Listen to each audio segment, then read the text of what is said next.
Doncs, bona tarda, benvinguts a la Facultat de Filologia i Comunicació de la Universitat de Barcelona.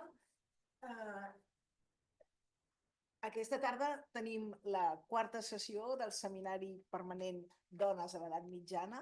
Dones a l'Edat Mitjana és un clúster d'equips de recerca i projectes d'investigació que treballen en el marc de l'IRCUM, de l'Institut de Recerca en Cultures Medievals, amb una perspectiva de gènere i, per tant, han format aquest clúster del Seminari Permanent Dones a l'Edat Mitjana. Avui tenim l'oportunitat de sentir la doctora Maria Victoria Curto, que ens parlarà de dansa, espiritualitat i escritura femenina en l'edat media. La presentarà la doctora Litxa Buttà de la Universitat Rovira i Virgili, que en farà la presentació, i seguidament tindrem el seminari. Gràcies. Moltes gràcies. Hablo aquí. Entonces me siento. Bueno, un placer estar aquí, un placer, bueno, antes de todo, gracias al seminario, gracias al IRCUM. Es un placer especial presentar el trabajo de María Victoria Curto. María Victoria Curto es doctora cum laude y premio extraordinario en literatura española en la Universidad Complutense de Madrid, con una tesis titulada Música, danza y teatralidad en la experiencia mística y visionaria femenina al final del medioevo. Los casos de Juana de la Cruz y María de Santo Domingo en su marco europeo. También es graduada en piano y canto lírico por el Conservatorio Teresa Berganza de Madrid y actualmente acaba su experiencia, su trayectoria postdoctoral Margarita Sala en la Universidad Rovira y Virgili. He tenido el lujo y el placer de tenerla en mi proyecto de investigación y en mi grupo de investigación, que se ocupa precisamente de cuestiones coréuticas en la Edad Media, especialmente enfocado en cuestiones femeninas. Hoy, de hecho, nos viene a hablar precisamente de eso, de su proyecto postdoctoral y un poco las conclusiones, porque ha acabado en diciembre, es decir, y está en su última fase de escritura de una monografía que todos estamos esperando con mucha gana de leerla. Gracias, María Victoria. Muchas gràcies, Litxa. Em escolteu bé? Sí? D'acord. Pues bueno, voy a iniciar el cronómetro para no extenderme demasiado. Muchas gracias por estar aquí. Para mí es un honor poder cerrar este periodo postdoctoral pues dando un seminario aquí en la UV, ¿no? Y con mi tutora y compañera y con otros compañeros de la Rovira, así que estoy muy contenta. Y sí, como decía Litxa, todo empezó en la tesis, donde intenté explorar los textos espirituales femeninos castellanos desde una perspectiva más performativa, porque, bueno, leyéndolos me di cuenta de que la danza, la música, la teatralidad tenían mucha importancia, ¿no? Entonces, bueno, quise ahondar en estas cuestiones y, bueno, me dediqué mucho a la música durante la tesis y ahora en el postdoctorado me he volcado más hacia la danza, y lo que os vengo a presentar aquí es un poco el resultado de estos 2 años, pero también es un work in progress porque no está terminado, es un trabajo todavía que me llevará 1 año, yo creo, completar y que espero que acabe en forma de libro.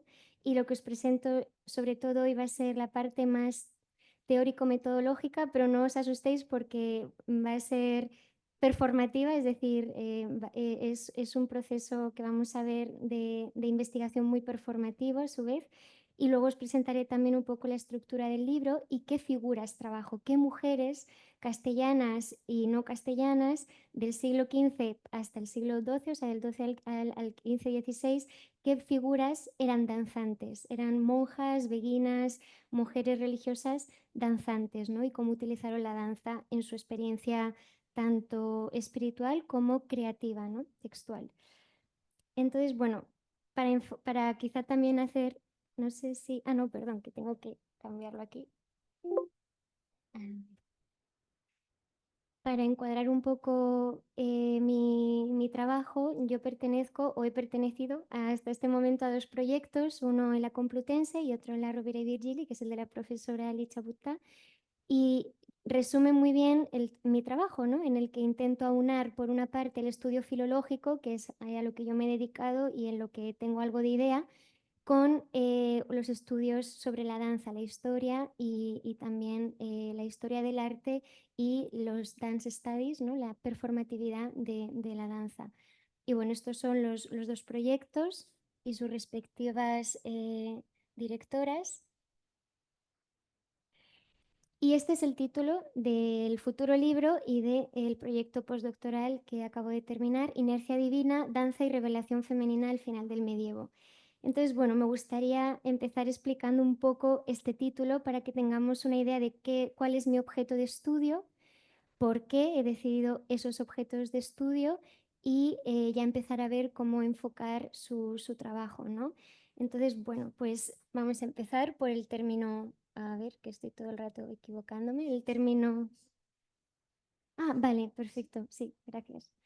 El término danza, claro, danza no, no lo podemos entender como lo entendemos hoy en día. En la Edad Media la danza era un concepto muy amplio, como también lo era en la época antigua, ¿no? Un concepto que tenemos que hacer un gran trabajo de apertura mental para entenderlo, ¿no? Entonces, en la Edad Media, con lo que yo he estudiado, me he dado cuenta de que hay como, podemos hablar de la danza entre dos extremos, entre el extremo más abstracto, que sería la idea de la danza de las esferas, la danza casi como un sinónimo de movimiento y un movimiento no necesariamente coréutico, pero sí ordenado, un movimiento ordenado, ¿no? Que tiene una serie de leyes, que en este caso más extremo sería esa ley como cósmica, ¿no? Del orden del cosmos. Eso en un extremo. Y en el otro extremo de la danza medieval, pues tendríamos algo más familiar para nosotros, que son pues las danzas coreografiadas, ¿no? Y en todo este espectro hay danzas improvisadas, hay danzas, pues sí, religiosas, pero también danzas por placer, ¿no? Por juego. La danza se relaciona en esta época mucho con la idea del juego, la idea de las competiciones deportivas, por supuesto con todas las manifestaciones de música y teatralidad. Es un espectro amplísimo, ¿no? Entonces tenemos que intentar, o yo he intentado a la hora de estudiar los textos femeninos, tener en cuenta toda esta panorámica, ¿no? Para poder enriquecer lo más posible este conocimiento de la danza medieval. Sí. Revelación. Esta palabra es un poco más difícil y ¿a qué se refiere revelación? Es decir, ¿qué es un texto revelado? Bueno, pues hay muchas definiciones de texto revelado, sobre todo si nos enfocamos en una tradición cristiana, ¿no? Entonces yo, como no soy teóloga y no es mi fuerte, he decidido utilizarlo en un sentido también bastante amplio. Y entonces para mí texto revelado es un texto que en su origen, en el origen de su creación, se dice o se afirma o de alguna forma entendemos que viene de una inspiración, en el caso del contexto medieval cristiano, divina, ¿no? Es decir, no es un texto que en este caso una mujer religiosa se sienta y compone, ¿no? Pensando y trayendo a la memoria sus conocimientos, sino que ella, luego explicaremos en qué contexto muy especial, ella en un momento de repente tiene una revelación, ¿no? Y esa revelación, como vamos a ver, se da mucho la mano con la danza porque es una revelación que viene al cuerpo, no solo a la mente y a la palabra, sino que viene al cuerpo. Estas mujeres encarnaban esa divinidad que les inspiraba, ¿no? No solo hablaban, sino que encarnaban en sus propios cuerpos esa fuerza inspiradora de su discurso. Entonces, para mí, revelación puede ser desde un texto autobiográfico, ¿no? De una mujer que está contando sus experiencias reveladas, hasta un texto agiográfico de otras personas que cuentan las revelaciones de una mujer mística, pero también puede ser un sermón, porque hay sermones revelados en algunos casos, ¿no? Puede ser también un poema, puede ser una obra teatral revelada, etcétera. Es decir, es todo texto que en gran o menor medida proviene de esta fuente revelada. Siguiente. Femenina. ¿Por qué solo las mujeres? Pues esto es una cuestión debatible, pero que voy a intentar defender lo mejor que sepa. En esta época tenemos, bueno, yo parto de una consideración constructiva del género, ¿no? Bueno, esto es también algo más personal, pero también a nivel teórico se hace, ¿no? Judith Butler, Caroline Walker Bingham han trabajado, por ejemplo, mucho el género en la Edad Media, ¿no? Como una construcción sociocultural. Claro, estamos en una época muy marcada, ¿no? En la que hay unas definiciones de género bastante marcadas, sobre todo para las mujeres religiosas que estaban como todavía un poco más en el foco de mira. Y entonces aquí pues sí que podemos hacer una distinción entre lo que se ha llamado mística masculina y mística femenina, pero ahora vamos a ver que no es tan fácil hacer una diferencia. Pero bueno, a grandes rasgos, lo que llamamos mística femenina, que también la siguen hombres, no vamos a equivocar cosas, es decir, una cosa es el concepto de mística masculina, que es más, se considera más racional, más intelectual, ¿no? Como más, sí, más mental, de unas revelaciones más de nivel mental. Y por otra parte, se conoce como mística femenina las revelaciones, como os decía, que vienen al cuerpo, a los sentimientos. Son revelaciones no solo de visiones, imágenes mentales, sino de sentimientos muy devocionales y donde el cuerpo está implicado, ¿no? y hace unas manifestaciones también.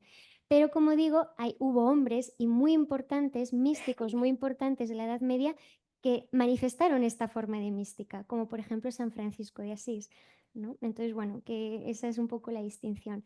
Entonces, con femenina me refiero un poco a esto, es decir, no, me refiero mucho a esto, a esta forma de mística, pero también al hecho de que mis protagonistas van a ser las mujeres, ¿no? Yo, aunque voy a dar inclusión en el libro a algunas figuras masculinas como San Francisco o Jerónimo de Savonarola, principalmente, como luego veremos, son figuras femeninas. Pasamos. Creo que había una antes, Inercia Divina. Esto, muy rápido, es también un título así bonito que le he querido dar al libro, pero también se refiere a esta idea del cosmos ordenado. Es decir, en el cosmos hay una inercia, una especie como de ritmo connatural a la creación, que es ese amor de Dios. Esta es la idea medieval que había, ¿no? De la música de las esferas. Entonces, esa inercia divina es la inercia que van a intentar, digamos, encarnar estas mujeres a través de la danza, a través de sus experiencias, ¿no? Van a intentar acompasarse al ritmo de la creación, que es el ritmo del amor divino, ¿no? Entonces, bueno, esta es un poco la idea en general.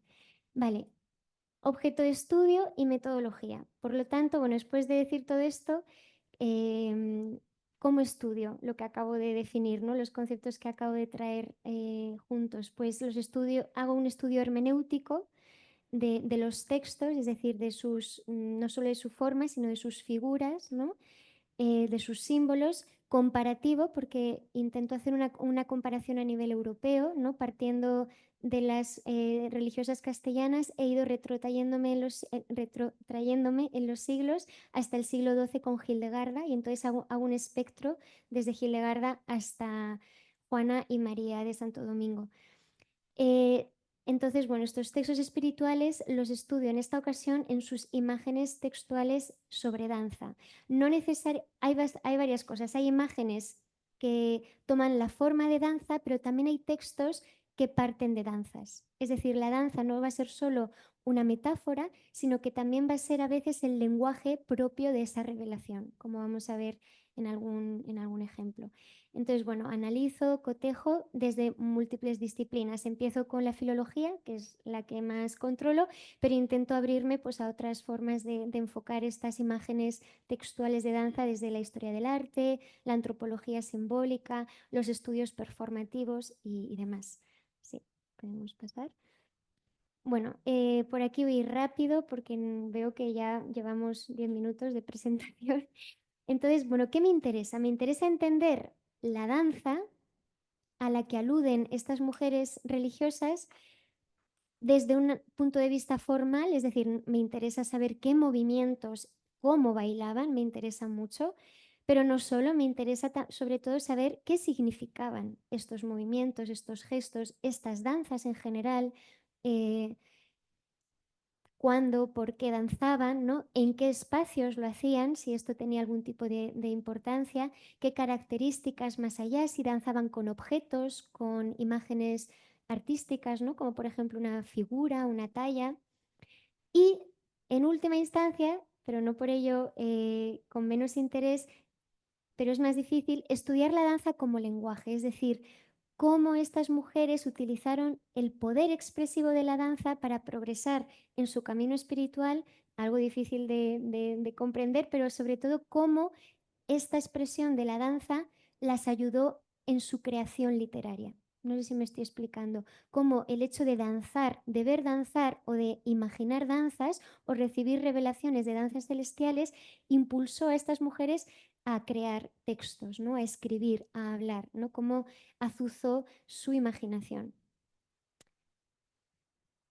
Desde los estudios teatrales y performativos, pues he tomado una serie pues, de palabras clave que no me voy a enrollar mucho con ellas, pero que me gustaría definir para que tengáis quizá pues, una idea, a lo mejor os puede servir en vuestros estudios, trabajos.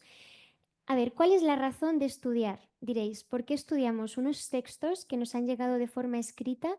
¿Por qué los estudiamos desde la teatralidad y los estudios performativos? Pues porque estos textos escritos no nacieron como escritos, la mayoría de ellos. ¿Cómo nacieron? Muchos de ellos nacieron en lo que luego voy a explicar que es el teatro del trance.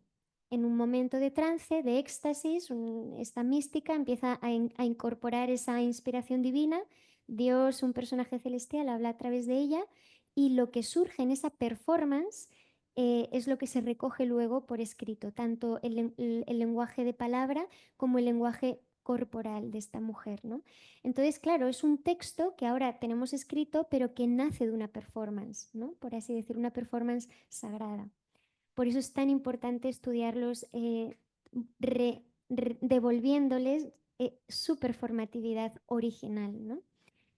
Y también es muy importante entender que los que recogieron estos textos eran partícipes de esa performance, eran los observadores, los espectadores de esa performance sagrada, ¿no? Entonces ellos también son ese público, ¿no? Que hay que tener en cuenta. Ellos son los que oyen y ven o les cuentan otros que han visto o han oído a estas mujeres y lo ponen por escrito.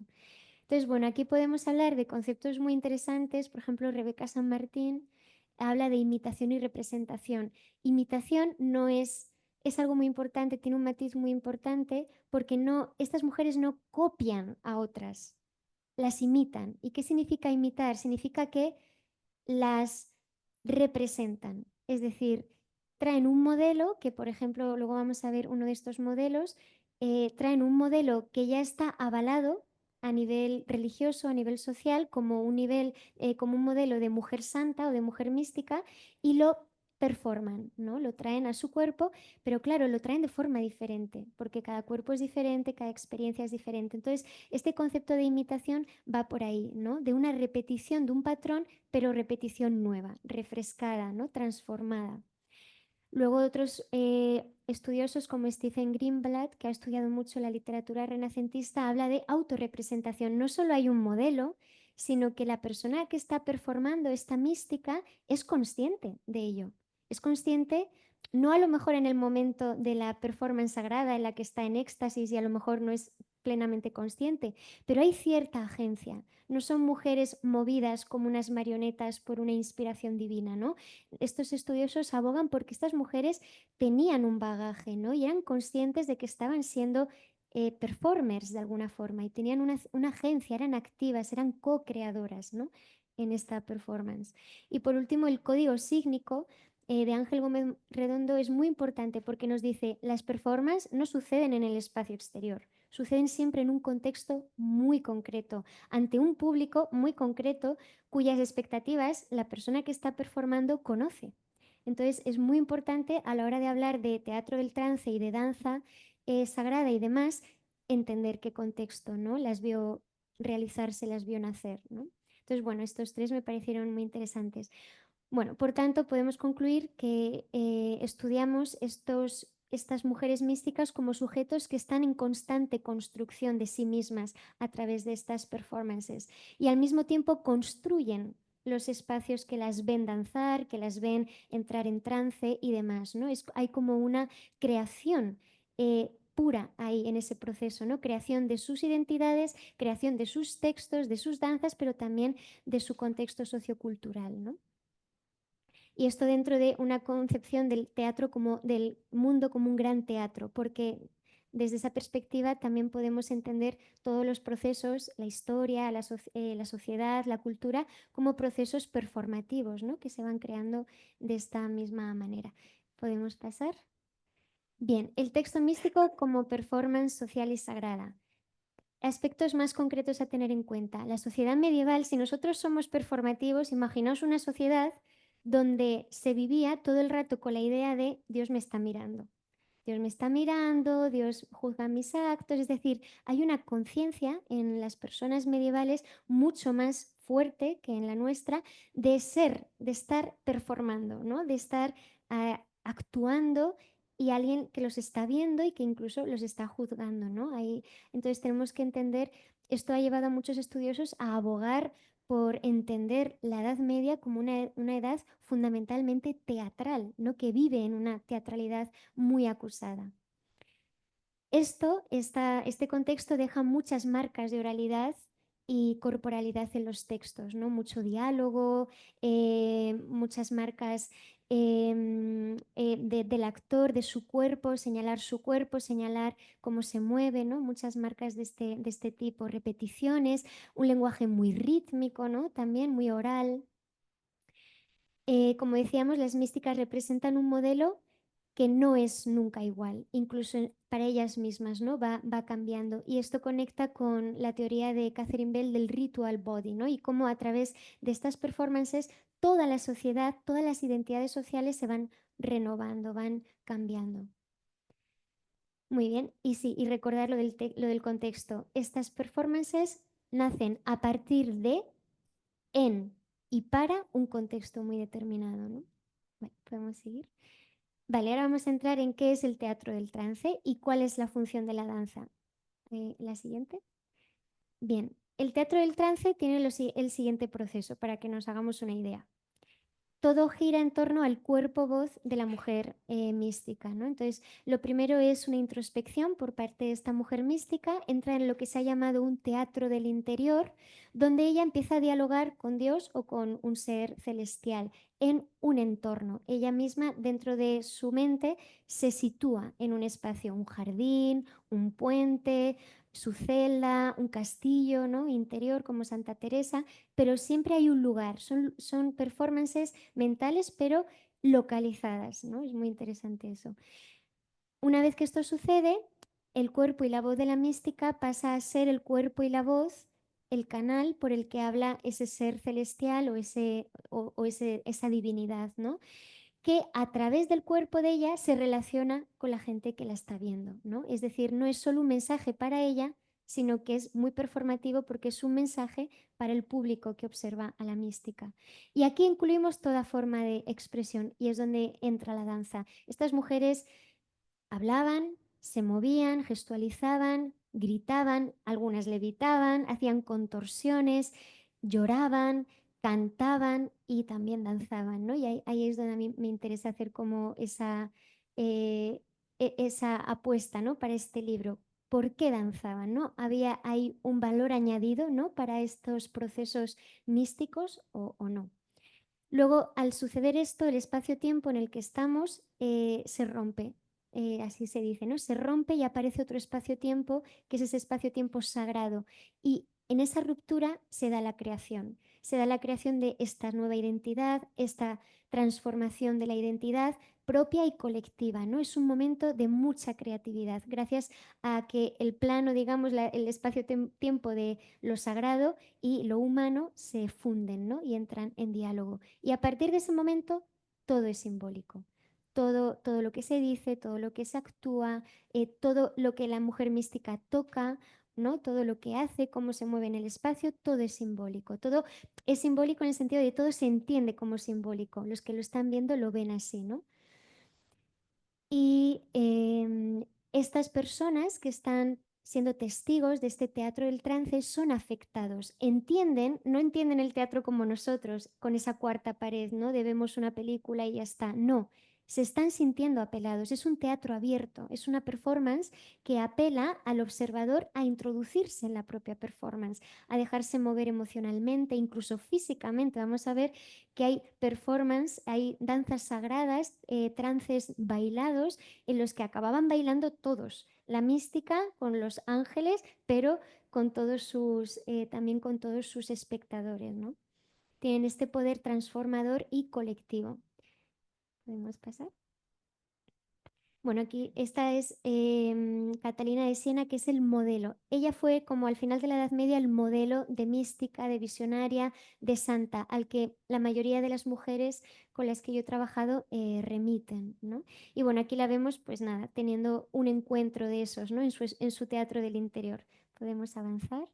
Aquí sería cuando está performando, ¿no? Cuando está recibiendo los estigmas. Estas mujeres, bueno, Catalina de Siena concretamente recibió una de las marcas físicas de este teatro del trance, fue recibir las heridas de Cristo. O sea, incluso sus cuerpos no solo eran movidos, sino que incluso eran sangrados, eran abiertos, ¿no? Recibían un profundo impacto de esta performance somática.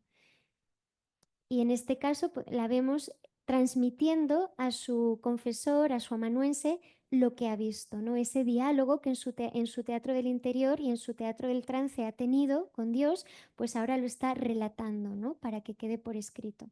Entonces, bueno, esto es un ejemplo. Y ahora me gustaría contaros un poquito un ejemplo para que entendamos más concretamente cómo funciona la danza en todo este panorama tan raro que acabo de describir. Y os traigo un ejemplo concreto que además tiene testimonios muy interesantes porque son inquisitoriales, que es el caso de María de Santo Domingo. María de Santo Domingo danzaba porque le gustaba, pero también danzaba porque para ella la danza era una forma de meditación, una forma de contemplación y danzaba de una forma muy curiosa, y es que era contagiosa. Sus danzas, cuando ella se ponía a bailar de forma devocional, a aquellos que la veían les entraban unas ganas imperiosas de danzar con ella, ¿no? Ella decía pues que danzaba con los ángeles, no sabemos exactamente, no tenemos testimonio concreto de cómo eran las danzas, pero se intuye que eran circulares, ¿no? Imitando esta danza sagrada de la Jerusalén celestial, de los ángeles, esta danza cósmica. Y entonces, bueno, se le hicieron 2 juicios eclesiásticos porque tenía muchos detractores, se creía que era una mujer un poco excéntrica y que más que una santa era una falsa mística. Bueno, hubo mucho debate en la época, pero bueno, María también tuvo defensores muy importantes como el duque de Alba o el cardenal Cisneros, es decir, gente importante que la protegió. Entonces, bueno, en estos juicios de los que salió indemne, se habla mucho de las danzas. Por eso, porque es que les alucinaba que fueran a verla nobles y gente, incluso monjes, y todos, monjes con monjas, nobles, hombres con nobles mujeres, todos bailando juntos, ¿no? En estas danzas, ¿no? Y que se decía que lloraban, que no solo bailaban, que es que lloraban, que el nivel de emoción y de devoción era enorme, ¿no? Entonces esto pues resultaba muy extraño y es uno de los principales temas que se debaten en estos juicios. ¿Podemos pasar?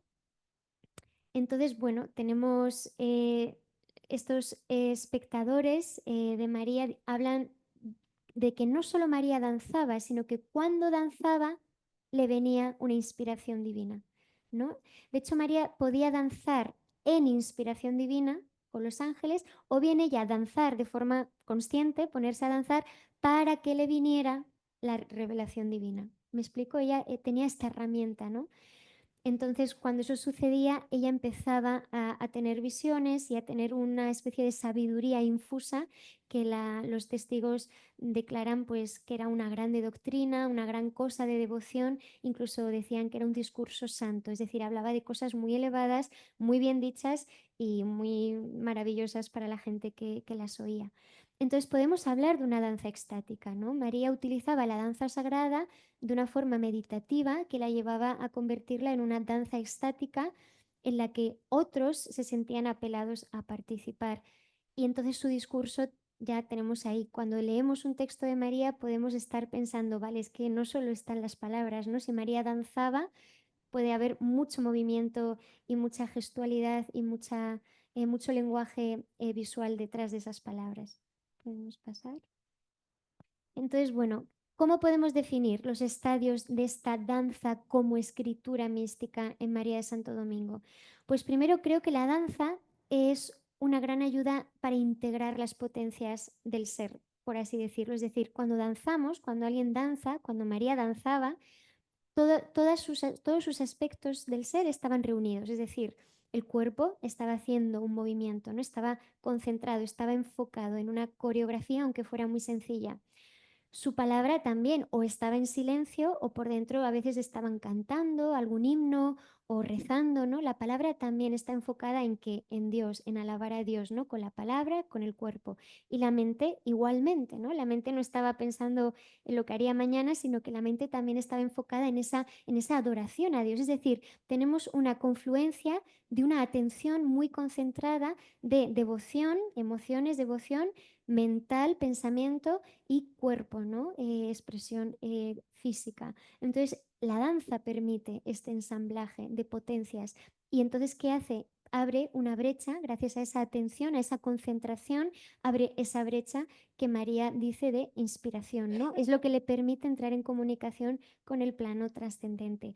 En ese momento se abre un espacio-tiempo hierofánico en el que se manifiesta un Dios o un ser divino.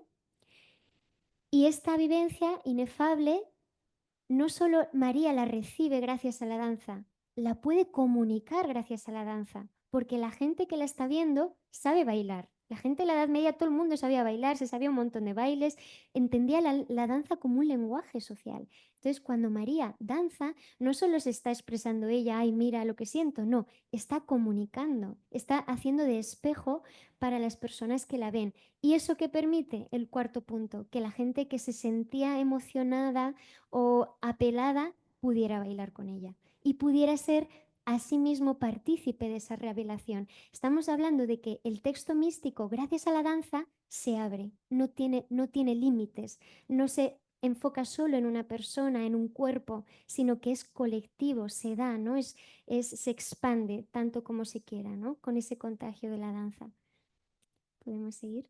Bien, como me quedan 10 minutitos, bueno, 10 minutitos, en realidad 5, pues voy a hablaros muy rápidamente de otras figuras danzantes, porque María es una, pero no es la única. Estos son los capítulos de mi libro que ahora voy a ir señalando un poquito más. Podemos pasar a la siguiente, Licha. Empiezo hablando de Hildegarda de Bingen, que a lo mejor la conocéis porque es una figura más conocida en general en Europa, y utilizo sus textos, su experiencia para hablar de esa danza que decía al principio en el extremo de danza abstracta, movimiento, danza cósmica, armonía de las esferas.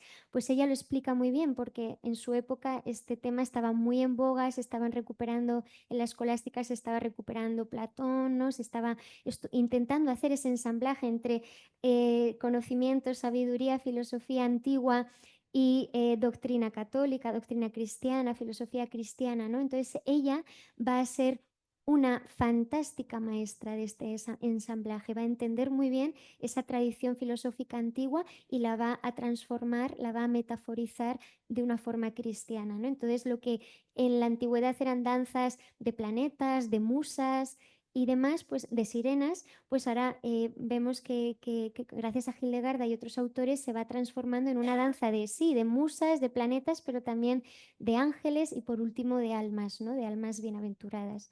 Entonces, bueno, con ella en este capítulo explico toda esta concepción de la música y la danza de las esferas. En un siguiente capítulo hablo de San Francisco de Asís, que fue llamado, se autodenominó juglar de Dios, ¿no? Y de otros juglares y trovadoras de Dios que hubo, porque hubo muchos, ¿no?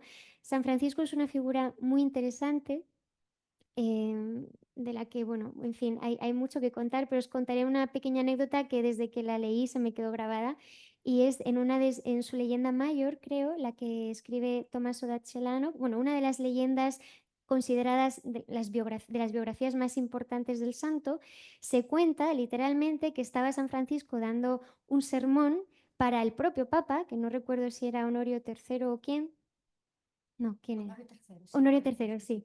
Y estaba dando, imaginaos lo que es dar, porque San Francisco era, en esa época era el poverello, es decir, era un hombre que delgadísimo, iba con trapos, y imaginaos lo que es para una persona así estar ante el Papa con toda su pompa dando un sermón. Pues llegó un punto en que San Francisco estaba hablando del amor de Dios y que se enalteció tanto, estaba en tal fervor, en tal devoción, que se quedó sin palabras el pobre hombre Y en lugar de decir, pues hasta luego, ¿no? Y hasta aquí, empezó a bailar. Y empezó a bailar de una forma que hizo llorar al propio Papa. Entonces, imaginaos, ¿no? Lo impactante que tendría que ser esa danza devocional, ¿no? De estos místicos, de estas místicas. Entonces, bueno, Francisco fue luego un referente para muchas místicas y místicos posteriores, ¿no? Que vamos a ir viendo. Entonces, es importante estudiarlo. Trovadoras de Dios, las llamadas beguinas, que a lo mejor os suenan, que ahora es una palabra que se está dando a conocer, eran mujeres religiosas pero no eran monjas, eran mujeres que decidían seguir una vida espiritual pero no en un convento, eran más bien, no eran tampoco itinerantes, pero bueno, eran como medio laicas, medio religiosas, se autogestionaban, eran muy de obras sociales, ¿no? Muy caritativas, en fin, una figura espiritual pero muy en contacto con el mundo. Y estas mujeres, muchas de ellas, tenían una formación literaria, ¿no? Venían de familias nobles o de familias adineradas, entonces eran mujeres con un bagaje literario. Pues estas mujeres trajeron toda esa cultura que podemos decir de amor cortesano, ¿no? La trajeron a la espiritualidad devocional de esta mística femenina y entonces se dedicaron a ser trovadoras, amantes de Dios, ¿no? A través de su música, a través de la danza y demás. Entonces, bueno, aquí hay algunas muy famosas: Jadevig d'Amberes, Beatriz de Nazaret, Margarita Porete, que acabó muriendo quemada en la hoguera por un libro muy hermoso, pero muy controvertido que escribió. Matilde de Magdeburgo, que luego vamos a ver también en Helfta, y Juana de la Cruz ya en el 16 y en Castilla, que es franciscana y que va a traer, como que va a renovar toda esa tradición franciscana de San Francisco como juglar, como trovador. ¿Podemos seguir?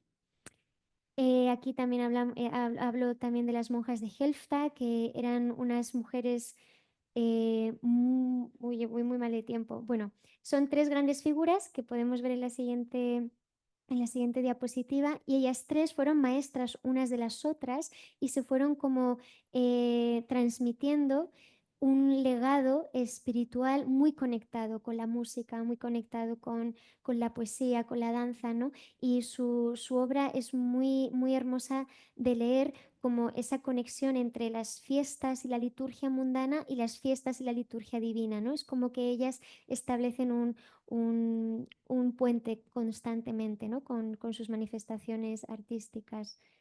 ¿Podemos seguir?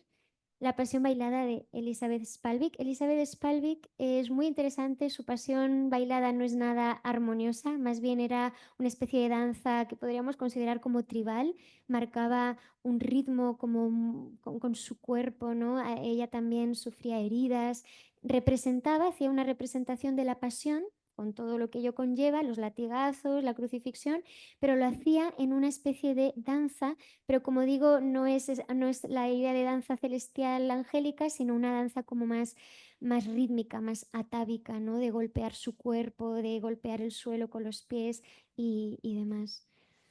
En el siguiente capítulo, pues hago también una reflexión sobre danza y quietud, utilizando la experiencia de Juliana de Norwich, que fue una mujer reclusa, no era monja, pero ella se recluyó durante desde que tuvo 30 años hasta que murió, vivió recluida en 4 paredes al lado de una iglesia, contemplando una revelación que había tenido.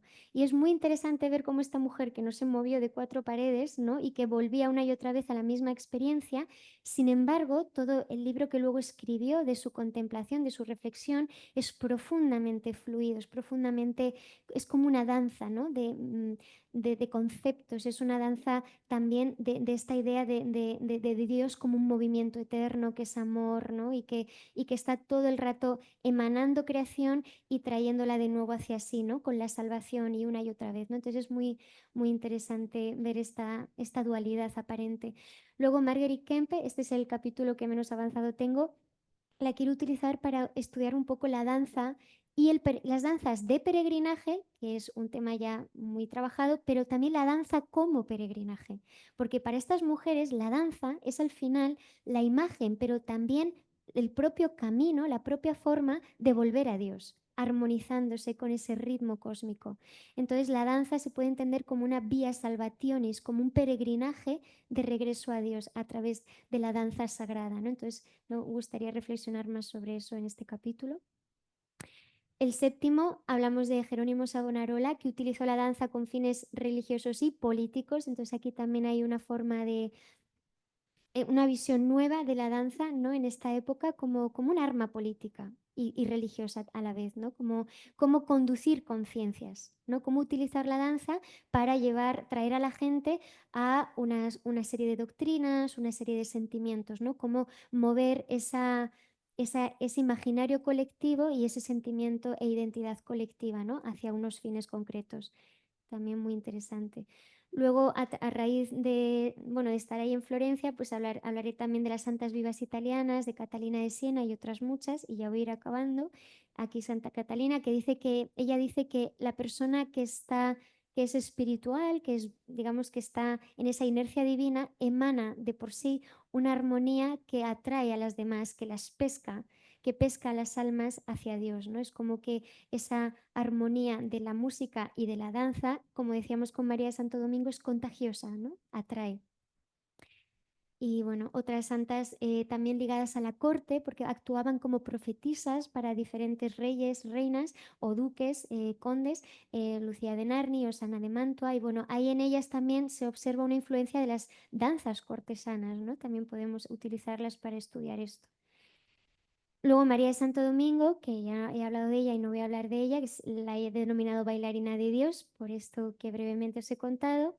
En ella también podemos hacer pausa en un fenómeno muy interesante de la Edad Media, que es la coreomanía, enfermedades que tomaron forma de danza.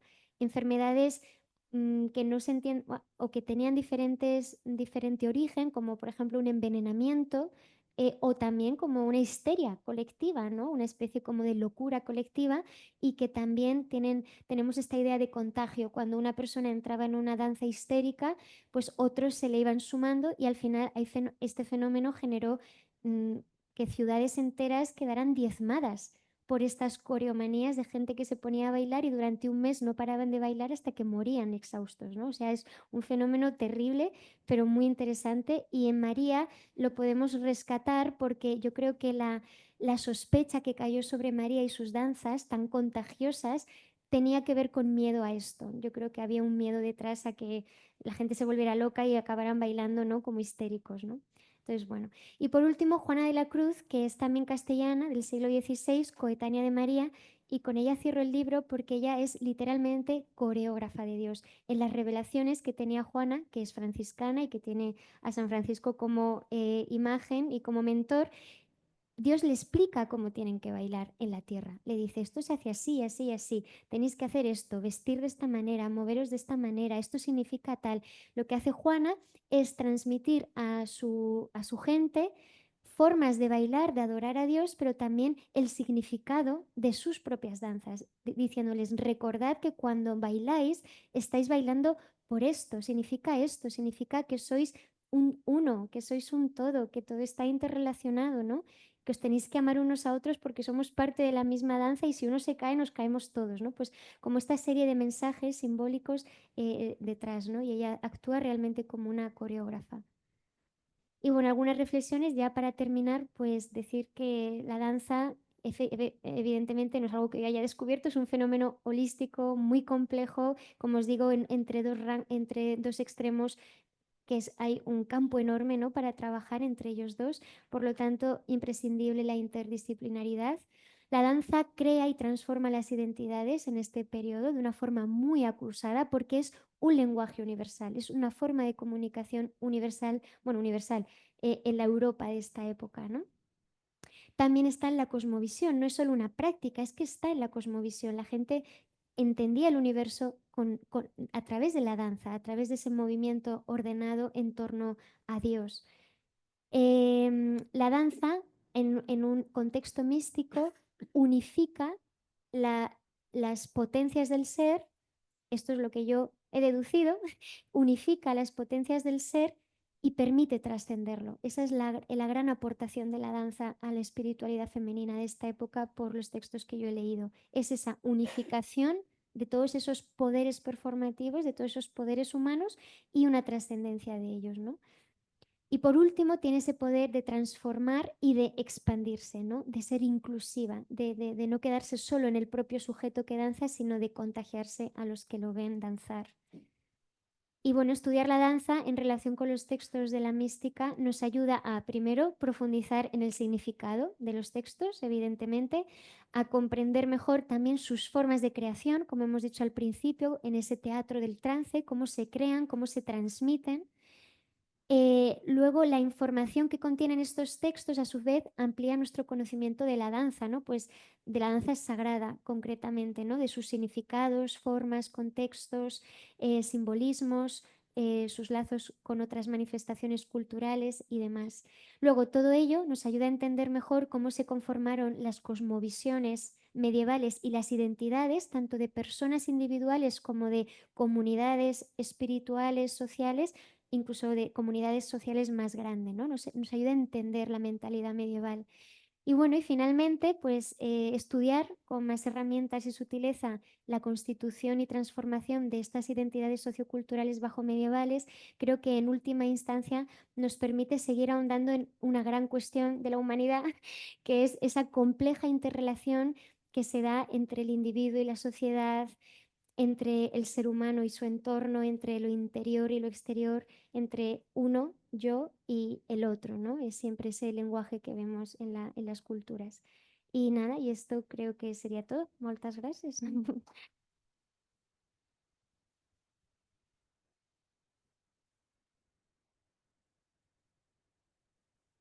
Mm, Creo que tenemos 15 minutos para preguntas o Sí, aportaciones. muchas gracias Nada. antes de todo. Si hay preguntas, curiosidades, yo sí tengo siempre, ya sabes que yo siempre tengo. No sé si también online me Sí, sí, comentó. hay 10 personas, me decía antes el ordenador. Si alguien quiere intervenir, con abrir el micrófono, os escuchamos. No. Bueno, yo quería, tú sabes que mi formación, yo soy historiadora del arte, aparte que filóloga, pero mi formación principal es como historiadora del arte y siempre me voy a las imágenes de la época, ¿no? Entonces, hace poco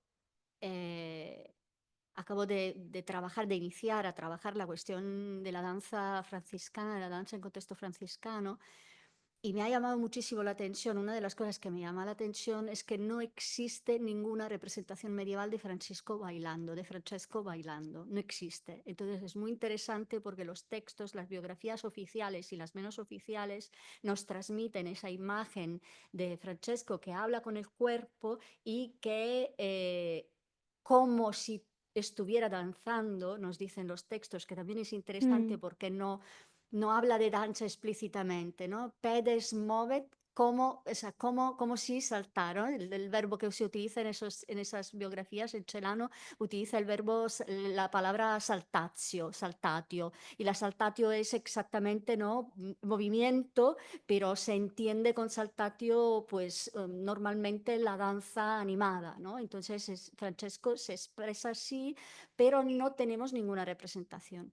Sin embargo, es muy interesante porque esa polaridad que acabas de definir ya desde el inicio de tu charla se ve perfectamente en la iconografía de la danza de la época. Es decir, pasamos de una imagen mística de danza como cosmos, de danza como armonía mundi, pasamos a unas imágenes de danzas angélicas en donde los ángeles, que se supone que son seres incorpóreos, con lo cual supuestamente deberían precisamente encarnar esa idea de la armonía mundi, pues los vemos desmelenados bailando. O sea, la pintura italiana del siglo XIV representa la saltatio de los ángeles, los representa haciendo cárolas, haciendo danzas en cadenas, desordenadamente, acompañando a la Virgen o acompañando el Cristo desordenadamente, ¿no? Entonces es muy interesante porque creo que va junto con exactamente con lo que tú nos has explicado, con esa idea del embodiment, ¿no? De que la danza se encarna en las místicas y contemporáneamente hace del cuerpo el medio espiritual para llegar a Dios, pero también exalta el cuerpo como entidad, ¿no? Ujú. Como algo que existe en Mm. esa tierra. Entonces, esa contradicción yo creo que dentro de la literatura mística y de la representación que podemos deducir a través de las imágenes, creo que esa contradicción es la parte más interesante, ¿no? Ujú. Y- Sí, en realidad no es ninguna contradicción si vamos a la teoría cristiana. Es decir, yo esto lo aprendí con Holsinger en un estudio que hace Mm, de música, cuerpo y cultura medieval. Claro, y como la cultura cristiana para nosotros es una base, pero también por ser una base pasa muy desapercibido a veces, no caemos en que la base del cristianismo es la encarnación de Dios. claro. Entonces, para estas mujeres, el cuerpo es que no hay que exaltarlo, es que ya lo exaltó Cristo, cuando supuestamente Dios se hizo carne y vino al mundo, ¿no? Ya, pero eso es muy franciscano, ¿no? Esa idea de la Efectivamente, exaltación del sí. cuerpo es muy Ujú, franciscana, pero ujú, pensamos que la Iglesia, a partir la tarda antigüedad, carga contra el cuerpo y contra el cuerpo femenino de una ujú, forma ujú, absolutamente ujú. tajante, ¿no? Sí, sí. Y Y esta espiritualidad bajo ellas medieval se encarga de lo justo lo de lo contrario, sí, contrario, de ¿no? reivindicar el cuerpo. Sí, también se llama mística somática, mística, sí. Efectivamente, sí. De hecho, bueno, ya lo hemos comentado, hay un sermón de Juana de la Cruz, la coreógrafa de Dios. Ella en una visión que tiene del cielo ve bailar a la Virgen, pero la ve bailar desnuda. Como primero como una niña pequeña, desnuda, y según ella va bailando, le va creciendo el cuerpo. Y se dice como en el bailar delante de Dios, del trono de Dios y delante de toda la corte celestial, está la niña virgen bailando y le van creciendo los senos, le va creciendo el cuerpo y se va convirtiendo en una mujer hermosa, pero desnuda, tal cual. Y cuando deja de danzar, Dios alaba su cuerpo desnudo. Dios Padre le dice, qué bellos tus pies, qué bellas tus rodillas, qué bellas tus caderas, qué bellas tus tetas. Y dice además la palabra teta, ¿no? Como no tus pechos, ¿no? Dice, qué bellas tus tetas, tus labios, tu cabello. Y luego, como Dios es muy grande, para traer a la Virgen a su trono, le da el dedo meñique, que también esta fisicidad de tocar a Dios es muy interesante, ¿no? Entonces Dios extiende el dedo meñique y la Virgen lo agarra y se sube con él al trono, ¿no? Entonces esto me he dado cuenta en Londres, gracias a Londres me he dado cuenta de que detrás de este sermón no hay solo esa exaltación pues del cuerpo desde esta perspectiva mística, también este franciscanismo de también la desnudez como una pureza, ¿no? El Mm, cuerpo desnudo como algo puro, como algo que mm, se está exponiendo y se está limpiando, sino que también este de notar cada parte del cuerpo, a mí me empezó a dar cuenta de que tiene muchas similitudes con los manuales de exorcismo de la época, en los que, sobre todo con mujeres, porque estaban como sobre todo dirigidos a las mujeres, porque es en las que entra más el demonio, según las creencias de la época, en estos manuales se va exorcizando parte por parte del cuerpo. Que los demonios que hay en el pie derecho salgan. Entonces se hace una oración y salen. Y así cada parte del cuerpo femenino. Entonces a mí me pareció muy interesante ver que Juana, que en esta época conocía segurísimo los exorcismos, y ella era abadesa, fue abadesa muchos años, es decir, tenía que saber en cierta medida de exorcismos por si pasaba en su comunidad, porque los habría oído hablar, porque eso era algo muy sonado siempre, muy común. Ella yo creo que hace una especie como de contraexorcismo del cuerpo femenino y en lugar de exorcizar el cuerpo femenino lo va sacralizando, ¿no? Con ese qué bellos tus pies, qué bello tu cadera. estupendo, Es bellísimo, sí, estupendo. es bellísimo. Entonces sí, hay mucho todavía que se puede sacar del tema del cuerpo, ¿no? Aunque ha sido muy estudiado y muchos estudios, aún da para mucho. Y creo que el estudio de la danza y este diálogo entre los proyectos Mm. es que es súper necesario, Sí, sí, sí. Bueno, súper se me necesario. ocurre pensar ahora, ¿no? Ese gesto del meñique, la manera de representar la danza durante todo el siglo XIV y una parte del XV, cuando luego ya se pasa a la baja danza, es precisamente se cogen del meñique. No Los me ángeles digas. se cogen del meñique. Pues ya Entonces es como está, una invitación a la danza. efectivamente. Pues sí, a la danza del último Claro, cielo, o ¿no? sea, El es cielo, sí, un sí. ángel, si tú miras esas representaciones angélicas, un ángel da el meñique y el otro agarra. Qué maravilla, pues Ya te esto me lo enseñaré apunto. Sí, sí, me imágenes, lo sí. apunto, me lo apunto. Sí, sí, desde Giotto en adelante estamos hablando de Ujú, representar, ujú. además estamos hablando de imágenes que forman parte de la cultura visual de la época, porque no son tablillas devocionales en la casa de alguien o altares en iglesias perdidas, sino que estamos hablando del grande ciclo de Francesco, dedicado a Francesco en la Basílica de Asís, es decir, un lugar de peregrinaje de millares de personas. Estamos hablando de la Capella degli Spagnoli, de la sala capitular de Santa María Novella, es decir, el convento franciscano de Florencia, allí también muy visitado y muy visto, es decir, Ujú. empiezan a formar parte de la cultura visual de la época estas imágenes. Ujú. Entonces eran muy comunes y de alguna forma no hacían otra cosa que traducir lo que se estaba haciendo también en los Claro, espacios, ¿no? claro, exacto. Entonces, quizás, no sé, se me ocurre que Ujú. podía ser como Sí, una sí. invitación a la danza también Pues esto. seguramente me lo apunto y sí, sí, lo investigaré. Muy bien. Ujú. No sé si hay ¿Alguna duda?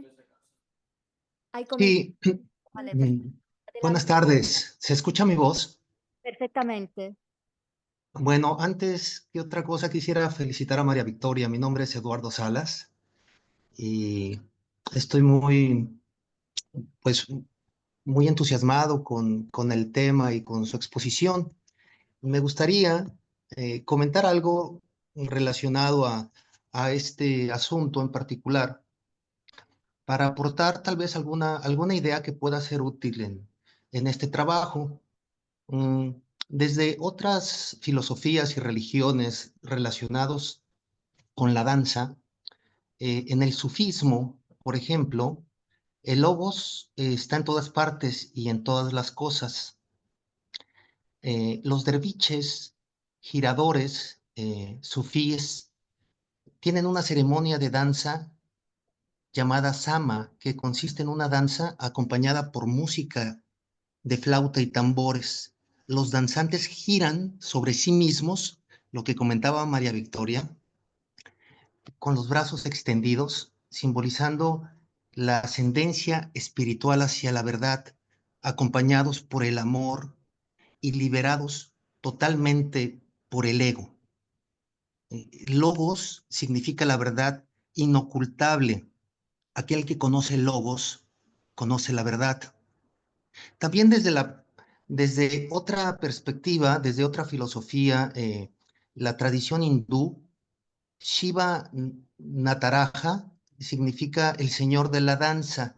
El cosmos entero danza al tambor de Shiva y todo está imbuido e impregnado con esa pulsación. El mundo puede seguir evolucionando y cambiando solo mientras Shiva siga danzando.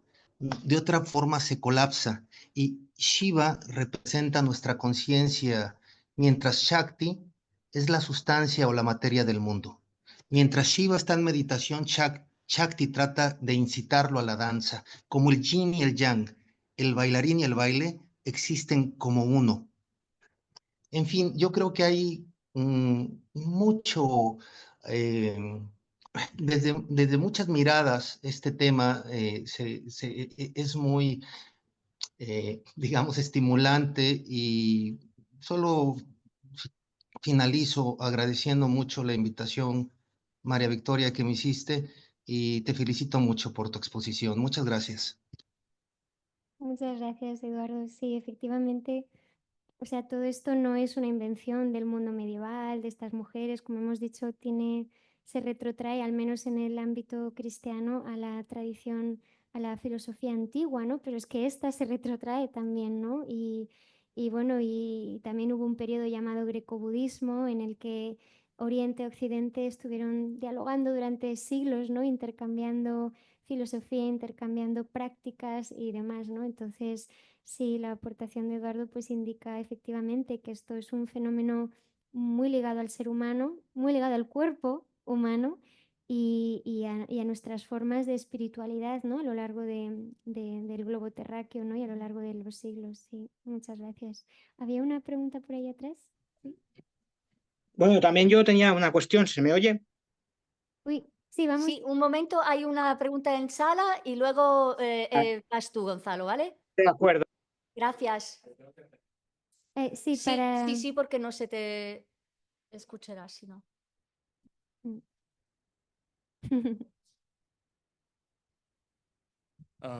¿Sí?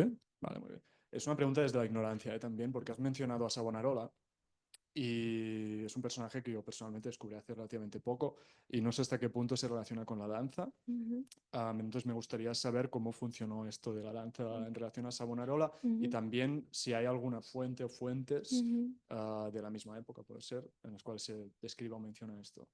Esta es mi pregunta. Ujú, ujú.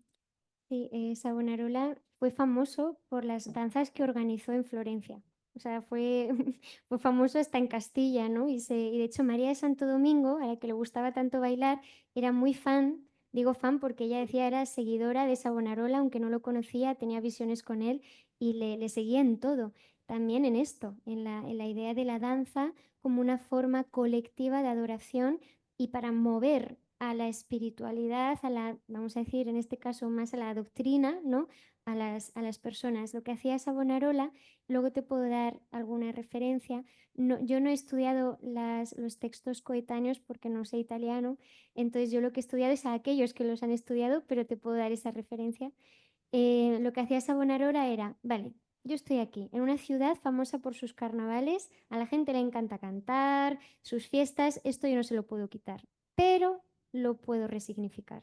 Entonces lo que hizo Savonarola fue dejar que la gente bailara, que la gente cantara y poco a poco su estrategia fue ir introduciendo digamos, en la percepción de los danzantes otros significados. Entonces, en lugar de bailar ante, pues yo qué sé, no sé, una pila de joyas, pues vamos a bailar en torno a una cruz, ¿no? Y los testimonios que hay son sorprendentes, porque es que, bueno, en este caso, Savonarola solo dejaba bailar a los hombres.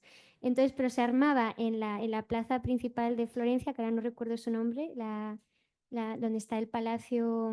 La Plaza de la Signoria. Sí, exacto, la Plaza de la Signoria. Se organizaba ahí, en medio se ponía una cruz gigante y Savonarola y sus discípulos y demás organizaban danzas circulares organizadas de centro hacia afuera. En el centro estaban los niños, como los ángeles, luego iban estando los jóvenes, los monjes más jóvenes, los novicios, luego los monjes tal, luego los hombres, digamos, laicos, y toda Florencia observando esta danza gigante en la que se decía que la gente, incluso los que no estaban bailando, entraban en éxtasis, empezaban a clamar a Dios y se enaltecían de una manera increíble, ¿no? Y Savonarola utilizó todo esto para generar una reforma espiritual en la ciudad, ¿no? Que consideraba que estaba corrompida y que estaba un poco alejada de los principios de la religión, pues él utilizó precisamente las armas de la propia ciudad carnavalesca para intentar reconducir las mentalidades, ¿no? Pero te daré referencia para que puedas verlo mejor. Muy bien. Gonzalo. Bueno, lo primero de todo, gracias por la invitación a la doctora Curto. Se lo agradezco especialmente porque, bueno, hemos estudiado juntos ella y yo. Lógicamente ella ha salido mejor que yo porque ha llegado a doctora con unos niveles que me hacen quedar como un pigmeo, pero aparte de eso, por eso mismo mis cuestiones van a ser más mundanas que las que a lo mejor pueden hacer cualquiera de los presentes en la sala o incluso la que ha hecho Eduardo. Bien, mis dos cuestiones son más bien parecidas a, si no me equivoco, la doctora Curto ha hablado de las danzas entre todos, nobles, religiosos, etcétera, ¿no? Quería ver si ella ve como yo o piensa que a lo mejor tiene algún vínculo con las llamadas danzas de la muerte que estudiamos ella y yo. Esa es la primera cuestión. Ujú. Si me la pudiera resolver. Sí, claro, claro, sí, mejor una a una. Gracias, Gonzalo. Sí, Nada. efectivamente, o sea, esto es también, es un imaginario común de la época, ¿no? Las danzas de la muerte, aunque el término danza aquí hay que tomarlo como muy amplio, no eran específicamente danzas, que también, sino que era todo un concepto, ¿no? Como de esto de movimiento cósmico, de movimiento de la muerte y demás. Pero sí, de hecho yo dentro del estudio de Juana de la Cruz hablo de que ella reconvierte estas danzas que igualan, perdón, que igualan a todos los participantes, sean nobles, frailes, monjas, laicos, igualan a todos los participantes Y Juana lo revierte y dice, si tú danzas con Cristo, estás en la danza de la vida, ¿no? Porque Cristo es la vida eterna, te va a llevar de vuelta al origen y allí no hay muerte, ¿no? No hay fin. Entonces yo sí entiendo que sí, que tanto en María, aunque en María veo más la parte de la coreomanía por parte de sus detractores, ella pues también se puede hablar como de una danza de la vida, podría ser. Pero también en Juana, sí, efectivamente, está vivo, muy vivo este imaginario. De hecho, las danzas de la muerte también pudieron, se dice, una teoría es que fueron sermones representados, ¿no? Y que tienen un origen franciscano. Entonces también, pues sí, Juana las tenía muy presentes, sí. Ujú. Bueno, y la siguiente cuestión, más una reflexión que una cuestión, no sé si llevarla por más una reflexión, pero cuando la doctora habla de la coreomanía y habla de que son unas danzas involuntarias, o así parece haberlo indicado, a mí me ha recordado a ese cuento de los hermanos Grimm del flautista de Hamelin, ¿de acuerdo? Entonces, quería saber si ella considera como yo que, que los hermanos Grimm tuvieron conocimiento de esas coreomanías, de alguna manera. Sí, de hecho, yo no lo digo, lo han dicho estudiosos de este fenómeno, estudiosos muy serios, que sí, que el flautista de Amelín, esa leyenda, es una coreomanía, en principio, ¿no? En su inspiración, porque había, a veces, cuando había estos brotes, ¿no? Involuntarios de danza colectiva, lo que se intentaba era para reconducirlos y llevar a la gente, en lugar de a que bailaran, pues yo qué sé, sobre un puente que a veces se rompían y se ahogaban todos, los intentaban reconducir y llevarlos pues a templos, a lugares sagrados para intentar que Dios ayudara a estos pobres danzantes. Entonces lo que hacían era, organizaban orquesta, entonces venía un grupo de gente a cantar, a tocar, o un músico, lo que fuera necesario, y entonces intentaban atraer a a esa otra armonía, a esa otra música, a estos danzantes, ¿no? Para que cambiaran, digamos, como que se sosegaran. Entonces, bueno, flautista de Amelín, pues sí tienes, yo no lo he estudiado, pero sé que se menciona así, ¿no? Como estrechamente relacionado con este fenómeno. Y sí, Sí, seguramente. seguramente. Además, a ver, son esos fenómenos de la coreomanía están localizados geográficamente en áreas alemanas, en áreas germánicas, que es evidentemente Que el se dieron origen. por toda Europa. Se dieron por toda Europa, pero un poco el origen, ¿no? Sí, No ese pienso, Alemania. creo que los estudios de Gregor Roman, Hablan de Alemania. sí, Sí, sobre sí. todo, ¿no? Están centrados y luego se difundieron evidentemente en toda Europa y hay algunos testimonios, creo que también aquí en la península, pero no Sí. estoy segura, no conozco referentes concretos, pero sí, pero se centran los episodios históricos, digamos, más eclatantes son de área germánica, entonces seguramente los hermanos Grimm conocían y habían llegado. Además, hay estudios más recientes, ¿no? Que son también muy interesantes de cómo el siglo XIX, el siglo XX ha visto y ha relatado la danza medieval y ha de alguna forma vuelto a escribirla, ¿no? Y nosotros estamos también muy anclados a estas visiones, entonces precisamente el siglo XIX es cuando todos estos fenómenos se empiezan a escribir muchos manuales de historia de la danza medieval, se vuelve a reeditar, se vuelven a reeditar colecciones de fuentes y todo esto, con lo cual es muy probable que los hermanos Grimm estuvieran metidos, ¿no? Imbuidos, ¿no? de esa cultura decimonónica sobre la danza medieval y las danzas medievales. Bueno, por mi parte nada más, solamente mandarle un caluroso saludo a los presentes y en especial a la doctora Curto. Muchas gracias. Gracias. Muchas gracias.